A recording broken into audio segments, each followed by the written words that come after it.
Southern Vectis Needles Brezzer and what is widely reputed to be one of Britain's most spectacular bus rides. This commentary will point out places of interest and historical significance which you may care to visit along the route. If you wish to leave the vehicle at any point, then please just press one of the bells located in either saloon, and remember, you may hop on and off the vehicle as often as you like. We begin in the historic town of Yarmouth.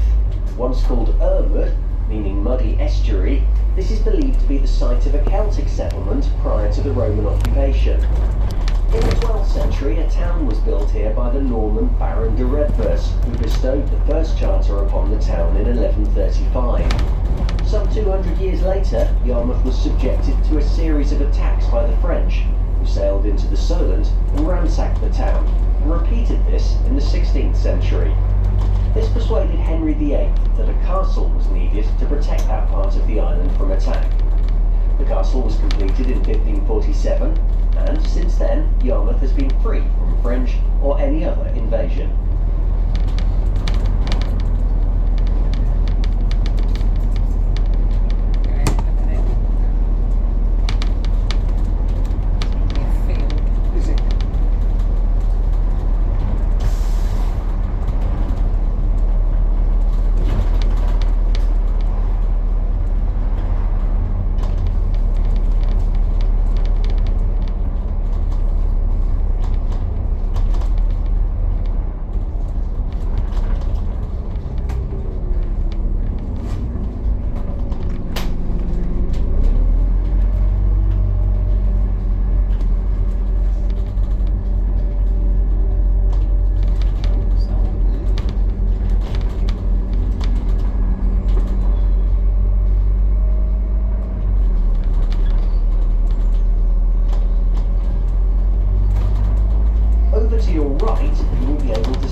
Freshwater through Yarmouth before terminating at Newport.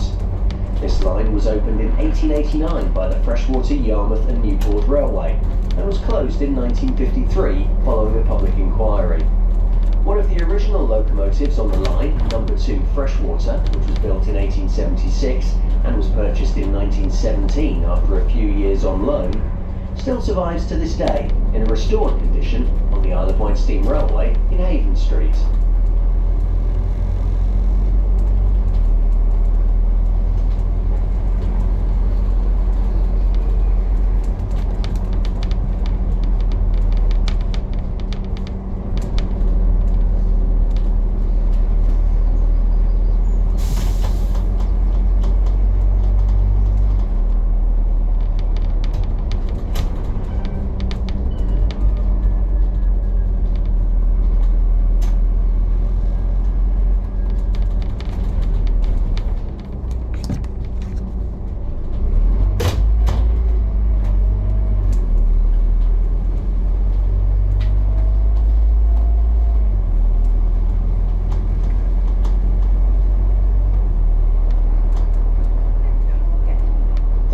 To your left will take you through the picturesque villages of Wellow and Thorley, the latter being home to St Swithin's Church.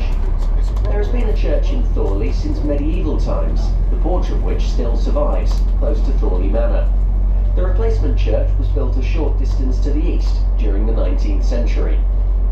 Far ahead, and to both left and right, you will be able to see where the downs rise above the flat, fertile farmland. These low, rolling chalk hills form a natural backbone to the whole of the island and are a unique habitat to many species of wildlife.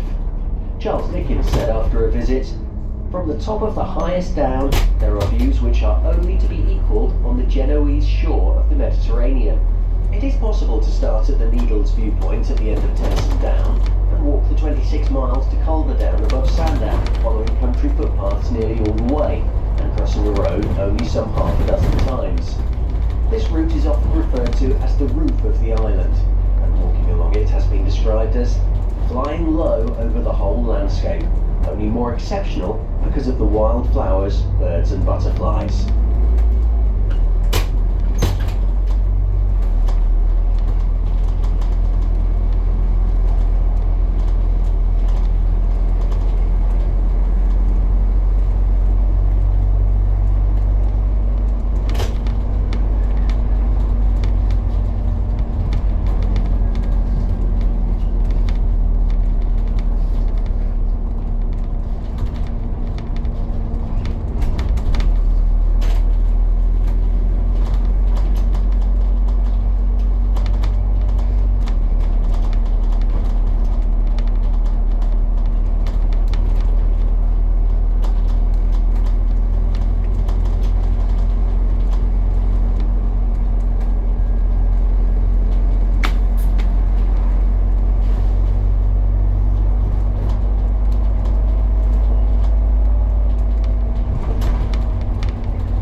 around the island, you will notice the large number of copses, woods and forests.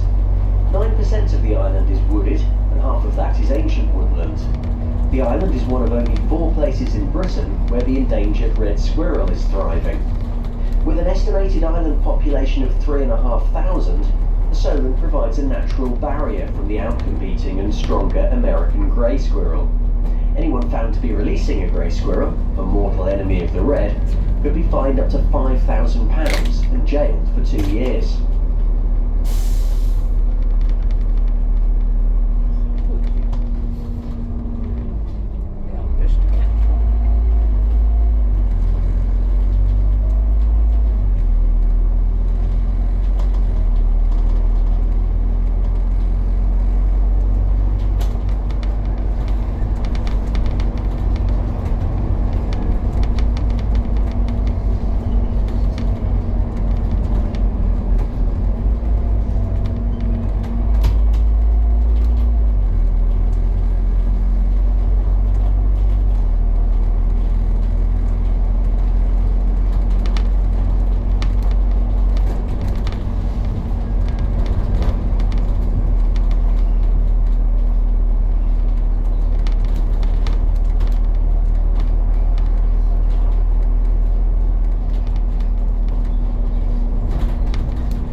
If you look across the road and onto your left, you'll be able to see the site of the world-famous Isle of Wight Pop Festival of August 1970.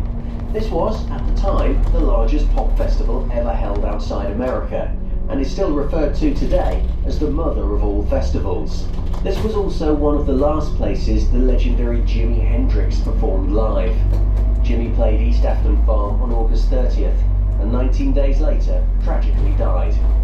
The attendance of this festival to this day remains the highest attendance for any music event in the country, with over 600,000 people turning up for the festivities. It currently ranks at number 7 in the world's most attended concerts, with only the likes of Rod Stewart and Jean-Michel Jarre overtaking the 600,000 figure.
Freshwater Bay. The bay has been hewn from the chalk cliffs that surround it by thousands of years of exposure to the waves and the small river that runs from here to Yarmouth. Smugglers once used the caves around the bottom of the chalk cliffs, and these can be seen during low tides. Here at Freshwater Bay, you can stroll along the Pebble Beach and enjoy a meal and ice cream at one of the many cafes. From here you can join the Tennyson Trail, which leads to the top of Tennyson Down, and eventually onto Allen Bay and the Needles. At the top of the down, at a height of 147 metres, stands a huge granite cross commemorating the life of Alfred Lord Tennyson. From here, on a clear day, it is possible to see Old Harry Rocks and the Isle of Purbeck to the west, Yarmouth and Lymington to the north, and to the east much of the Solent, as well as a large part of the western half of the Isle of Wight, and St Catherine's Point, some 20 kilometres away across Brezzer Bay. Puddles.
Margaret Cameron. The gift of a camera in 1863 sparked Julia Cameron's interest in photography, and it was from her home and studio at Dimbola that the greatest of the Cameron photographs were made. The house is now open to the public and contains an exhibition of many of her works, a Victorian dressing-up room, as well as an exhibition of Isle of Wight Pop Festival past and present.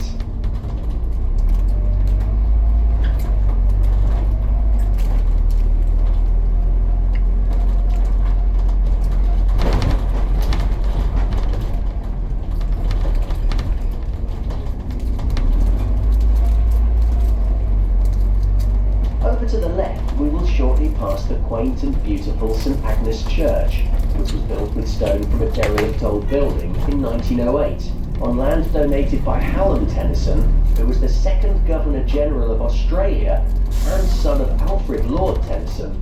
It is the only thatched church on the island. There you go.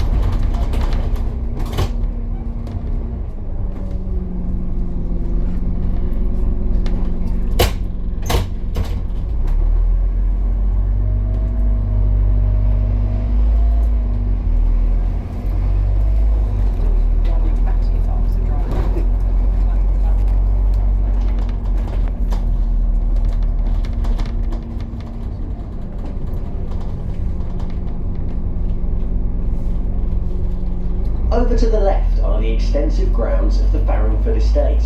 This stunning building was the home of Alfred Lord Tennyson for 40 years, from 1853 until 1892. As you view the approach to Farringford via the sweeping drive flanked by mature trees, you will appreciate why Alfred Lord Tennyson chose this immensely charming house as his home. In the autumn of 1853, Alfred and Emily searched the Isle of Wight, determined to find a quiet retreat where Alfred could write. On seeing Farringford, an imposing late 18th century house with Gothic-style windows, castellated walls, extensive secluded grounds, and breathtaking scenery, he said, "We will go no further. This must be our home." And so it was, for some 40 years. Tennyson wrote many of his most famous works in the library here, including Idylls of the King, his version of the Arthurian legend, and that library still houses a collection of mementos of his life. He was a famous figure, striding in hat and cloak over the downs where he loved to walk. He said that the sea air he breathed when up on the downs was worth sixpence a pint.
Freshwater Village, which is the main shopping area that serves the west of the Isle of Wight. The parish of Freshwater was established in Saxon times. At this time, parishes on the island tended to be large and stretched from the north to south coasts.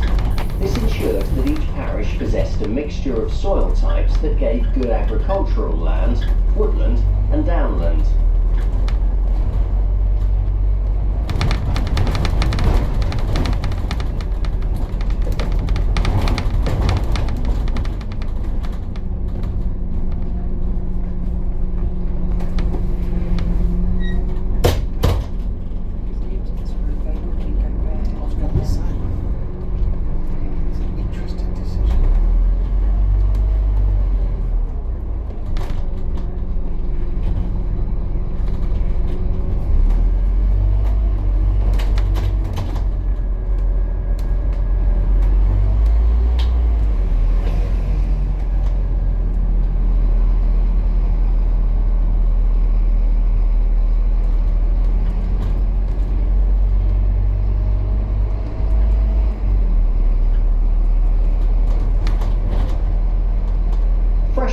is one of the largest parishes on the Isle of Wight, with a population of almost 5,400.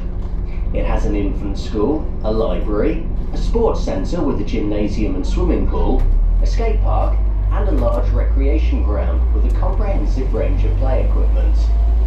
Freshwater has some great benefits: clean, fresh air, miles of footpaths and bridleways, many of them through areas of outstanding natural beauty, good beaches with safe bathing and facilities for most other sports, from horse riding to paragliding. In 1635, Robert Hooke was born in Freshwater, the son of John Hooke Senior, who was the curate at Freshwater Church. Robert Hooke moved to London in 1648 and was educated at Westminster School before taking up a poor scholar's place at Christ Church, Oxford. He is credited with the invention of the watch balance spring, the development of microscopes, and most famously with the design of many London buildings, in collaboration with Sir Christopher Wren following the Great Fire of London in 1666.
Totland Bay.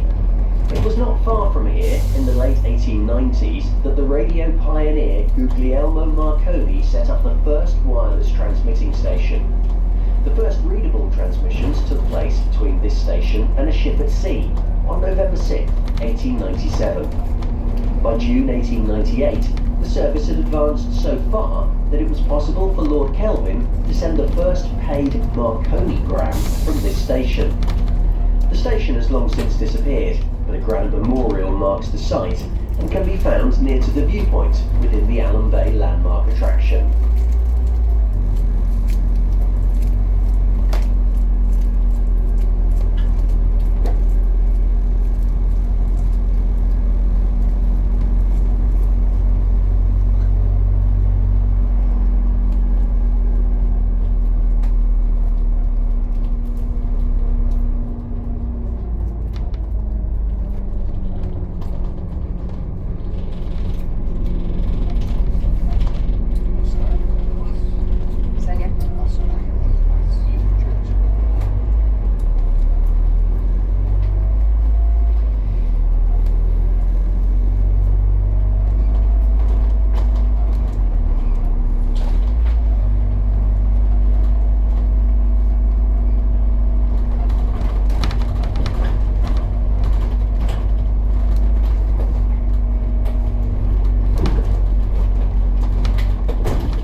left was once the clubhouse to the old Freshwater Bay Golf Club, which closed in 1939, although the outline of some of the old tees is still visible on the down behind.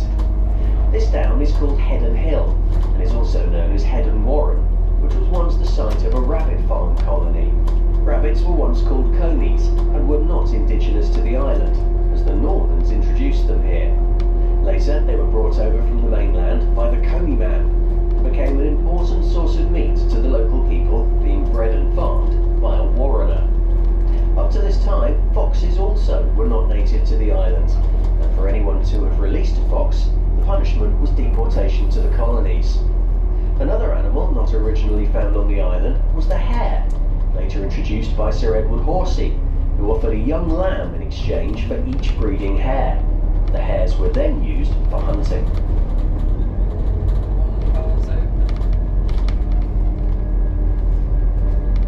We will shortly arrive at the Needles landmark attraction, where you will find glass-blowing demonstrations, a 4D cinema, mini golf course and a sweet factory.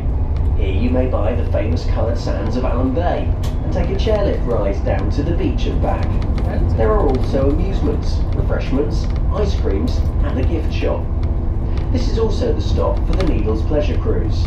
For a small fee, you can choose between a 20-minute slow cruise to view the Needles Rocks and Lighthouse, coloured sands of Allen Bay, dramatic chalk cliff face and the surrounding coastal features, or a 15-minute fast trip on the high-speed Rim.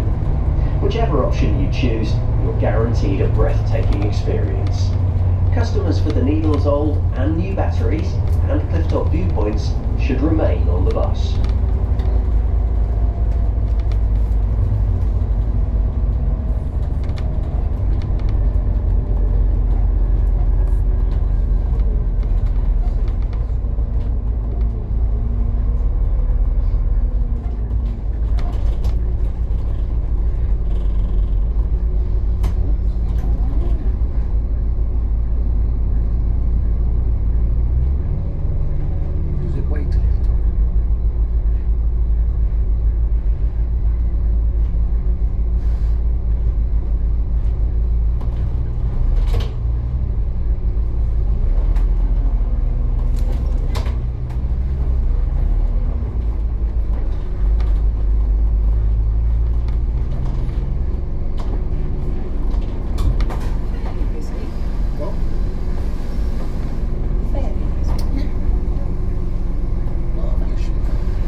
Okay. And what, you get the bus 7 from there then? Yeah, if you're going back that way, Yeah, yes. that's right. Yeah. Go back to the top. Yeah. Okay, cool. Alright, I'll have to try that. Yeah, never done that one. Yeah, sort of where you know where the new houses are being built? Yes. There's a footpath. I'll show you as we go by. Yeah, that'd be good. Yeah, you've got down there. So I'll show you where it comes down. Yeah.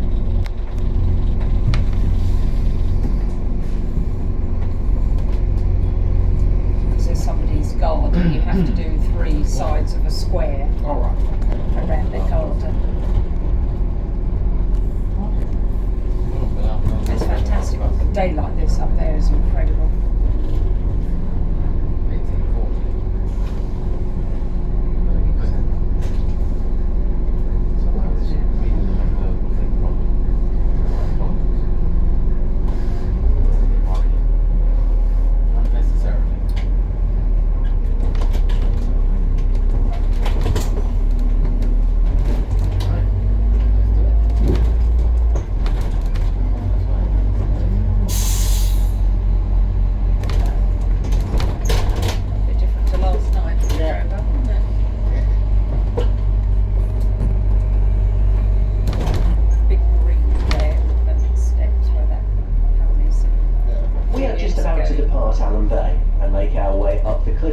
to the Needles batteries and viewpoint. Happy that- Please bear in mind, however, that from here on, we will encounter high hedgerows, and parts of the cliff face are susceptible to high winds.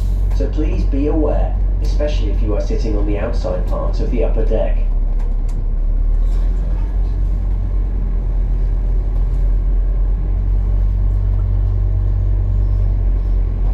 Coming into view shortly, over to the right, is the chairlift, which takes passengers down to the beach at Totland Bay.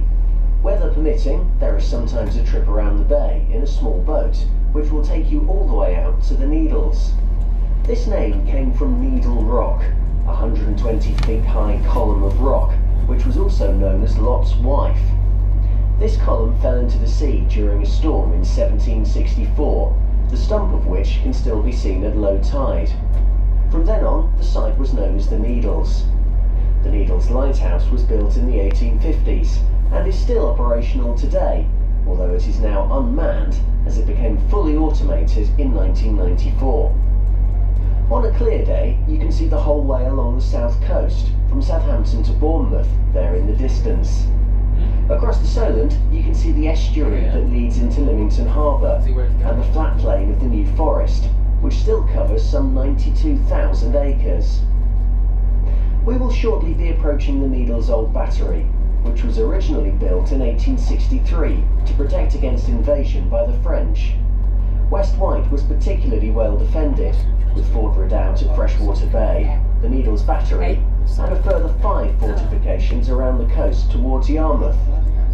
These fortifications were built during the 19th century by Lord Palmerston's government, and as none of them fired a shot in anger until World War I, they were known as Palmerston's Follies. Here at the Old Battery, visitors can access a 60-metre long tunnel cut through the chalk, which leads to a searchlight emplacement and gives the closest views of the Needles rocks from land. 2 of the original gun barrels are on display in the parade ground, and there are several exhibitions leading you through the history of the Old Battery. A visit to the battery would not be complete without experiencing the 1940s tea room for light lunches, cream teas, or just coffee and cake. The surrounding headlands encompassing both the old and new batteries are now in the care of the National Trust. The Needles New Battery was built a little further inland in 1893, prompted by concerns that vibration from the new, more powerful guns at the Old Battery would cause the cliffs to collapse and bring everything tumbling into the sea. The new battery in Headland were the site of secret rocket tests in Britain's race for space between 1956 and 1971. The Black Knight and Black Arrow rockets were tested here before being taken out to Woomera in Australia for launching. Black Arrow 3 launched Prospero in October 1971, and it remains the only British satellite ever to be launched by a British rocket. Although no longer transmitting, it still passes overhead twice a day. People drive up there willy-nilly.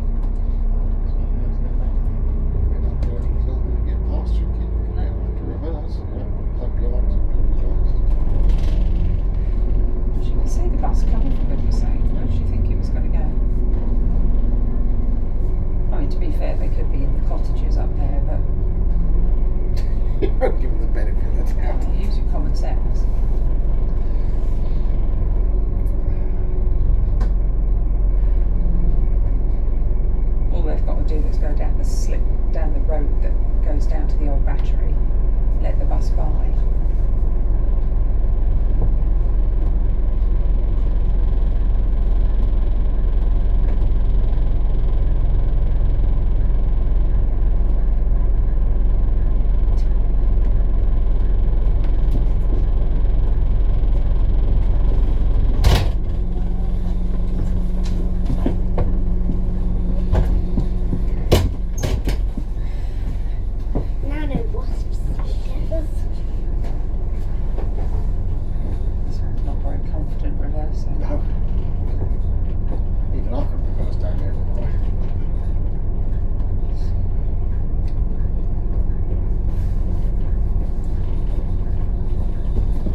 we But it climb doesn't up the stop all the hill, way up. you will Oh, notice the right. Coast Guard lookout tower, nowadays staffed mainly by Coast Watch volunteers, keeping the coastline safe, especially during events such as the Round the Island race and Cows Week.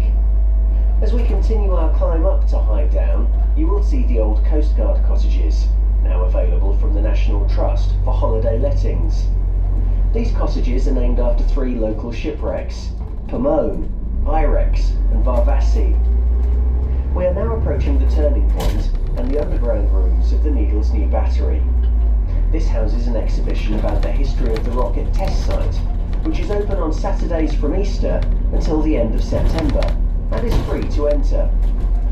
If you follow the road around the corner beyond the turning circle, the remains of the rocket testing gantries and Needles viewpoints can be found. At this point, we are about 120 metres, or 400 feet, above sea level.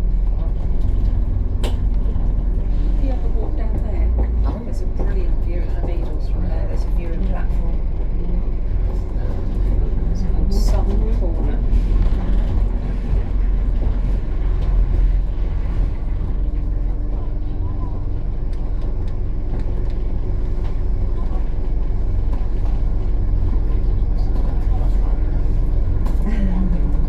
Stops now.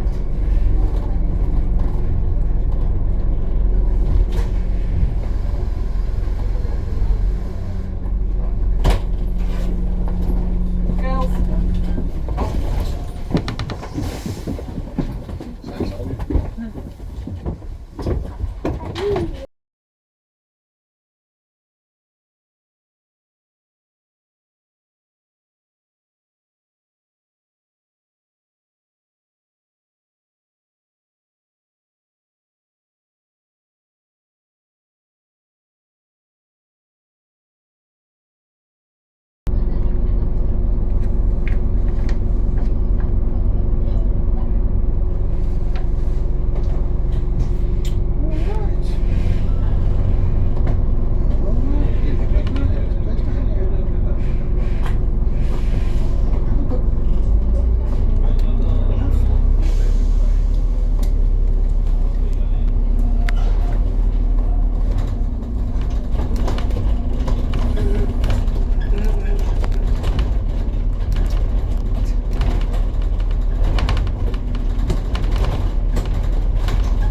If you look straight ahead of the bus, you will get a good view of Allen Bay and the Needles Park. In 2012, the Olympic torch made its way on the chairlift as part of the relay for the 2012 London Olympic Games. In a few moments' time, we will be at the stop for the National Trust Needles Old Battery, where admission charges apply. The entrance can be found at the end of the slip road to the left of the bus stop. You see? So used to peak driving and Yeah. do it with his eyes shut.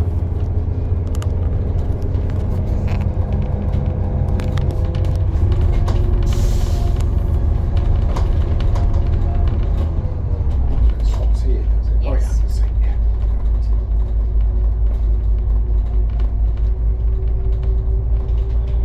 It's alright coming down there, you know. It's just a bit on your knees, you feel it on your knees.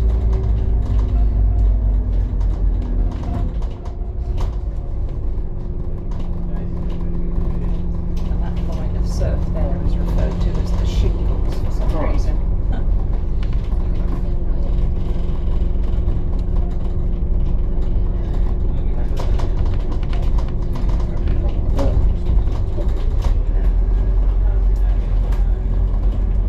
Does this stop by the On the spit, on the other side of the Solent, and relying on good visibility, you will see Hurst Castle, which was completed in 1544 as one of a chain of coastal fortresses. Opposite Hurst Castle, on the shore of the island, you can see Fort Albert, which was built in 1856 and formed another part of the 19th century defence system against the French. Still largely intact, it has been, in part, converted to luxury accommodation. This was one of the test sites for the Brennan torpedo, an ingenious wire-guided weapon from the early part of the 20th century. Hurst Castle was one of the most advanced of the artillery fortresses built by Henry VIII. It was used as a prison for eminent 17th century captives, and later strengthened during the 19th and 20th centuries.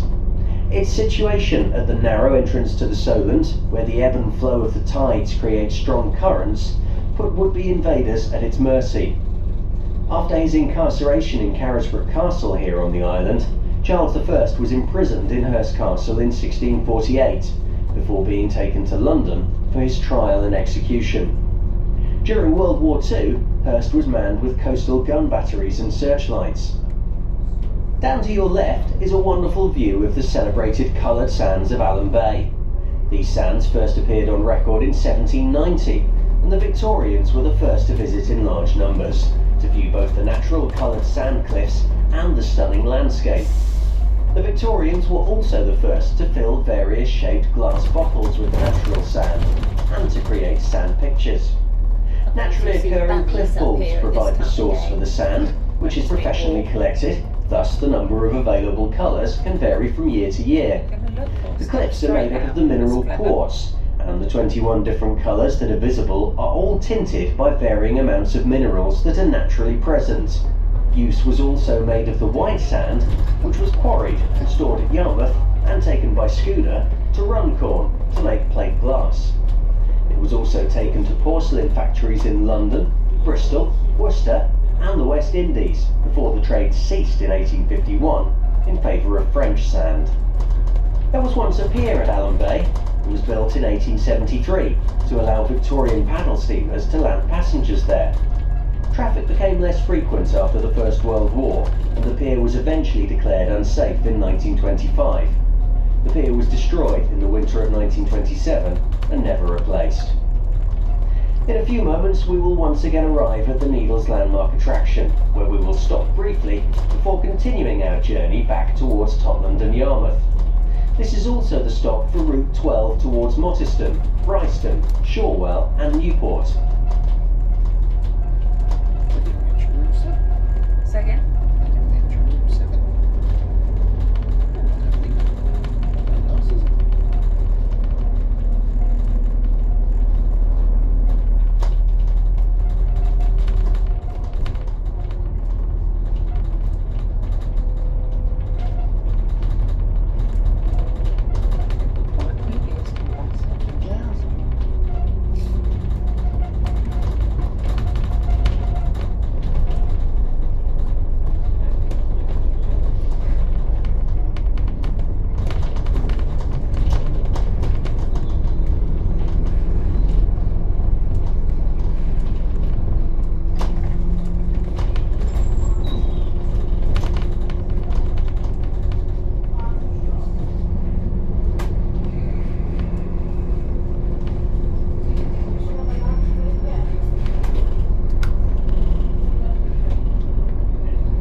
Brezzer, which explores the eastern side of the island, taking in some of the island's most spectacular views of the island and mainland, as well as serving some of the island's premier tourist attractions.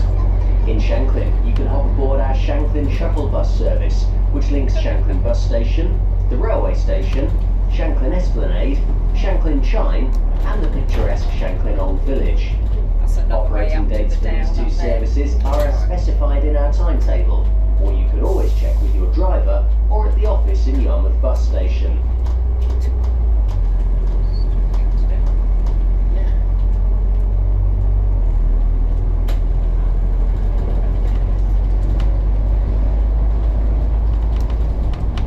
High over to your right, you can see the Tennyson Monument, celebrating the achievements of a notable local resident, and now in the care of the National Trust. Often overlooked, however, is another famous native of Freshwater, Robert Hooke. Born in 1635, from poor family and disabled himself, he was nonetheless the most advanced scientist of his age, and many modern machines are the result of his ideas. Among Robert Hooke's inventions were the iris diaphragm in a camera, and the universal joint in a motor vehicle. He was also the originator of the word cell in biology.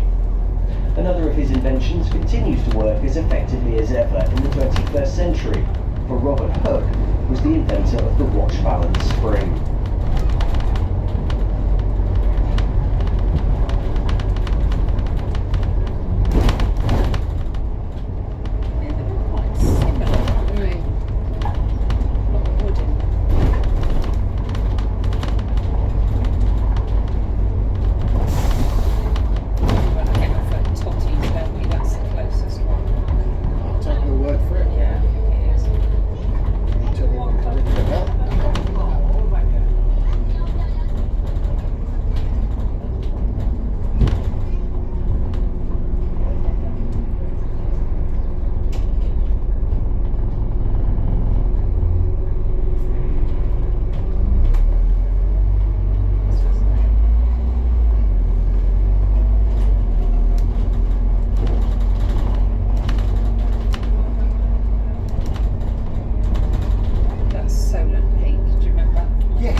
The next stop is Totland. The name Totland means protruding prominent land. The road on the left, opposite the War Memorial, will take you down to Totland Bay. This unspoiled bay is a shingle sand composite and ideal for walkers. The bay is also home to the Waterfront Pub, which specialises in seafood and Mediterranean cuisine. From the bay, you will also see Totland Pier. The pier was completed in 1880 by the Totland Bay Hotel to attract tourists to the area. Today the pier is undergoing restoration to bring it back to its former glory and once again bring more tourists to the area.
ideal place for those seeking the quieter side of the seaside. The water here is shallow and warm, making it perfect for swimming. The bay itself is 2 miles long and comprises of sand and shingle. There is also a beach shop, restaurants and deck chair hire.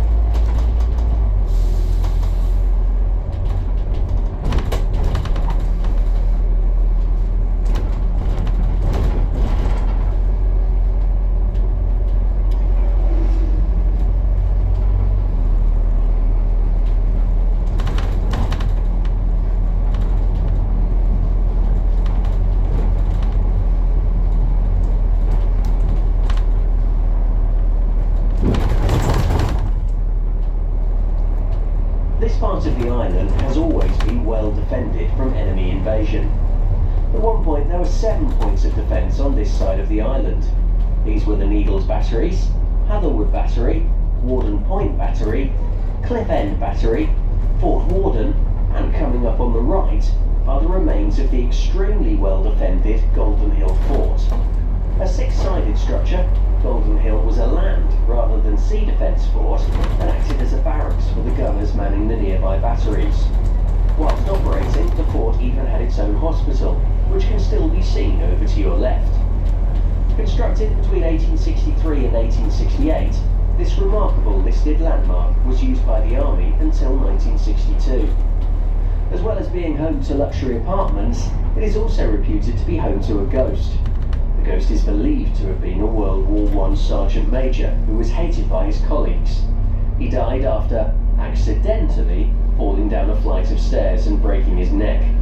Accidental or not, we'll let you decide for yourselves.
We will soon be approaching the stop for Fort Victoria, which is situated approximately half a mile down the lane from the bus stop. Fort Victoria was completed in 1855 to complement Hurst Castle as defence force against the threat of French invasion. By 1890 it was used as a mine depot by the Royal Engineers, and during both World Wars the fort again formed part of the island's defence system. The site was decommissioned in the 1960s and was latterly used as a location in the BBC rendition of Les Miserables.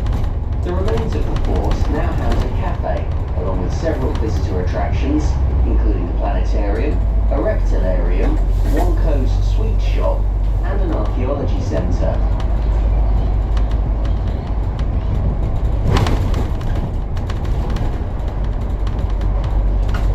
We are now coming to Yarmouth and will shortly pass over the modern swing bridge, which opens hourly throughout the summer months to allow boats to moor in the naturally protected harbour.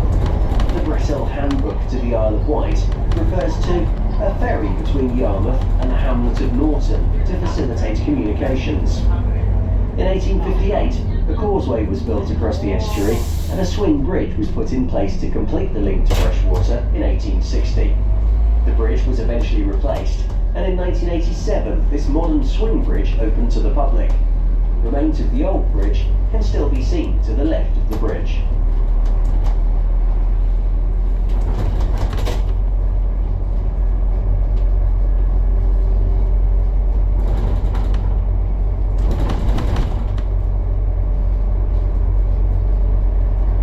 As we approach Yarmouth bus station and the end of our journey, we would like to thank you for travelling on the Southern Vectis Needles Brezzer. This is the interchange point for Southern Vectis services to Newport and our island coaster service towards Ventnor, Shanklin and Sandown. If you wish to leave any feedback, then please feel free to pass your comments on to the driver or at the office in the bus station. Alternatively, you can leave any comments on our TripAdvisor page online. Once again, thank you for travelling with us to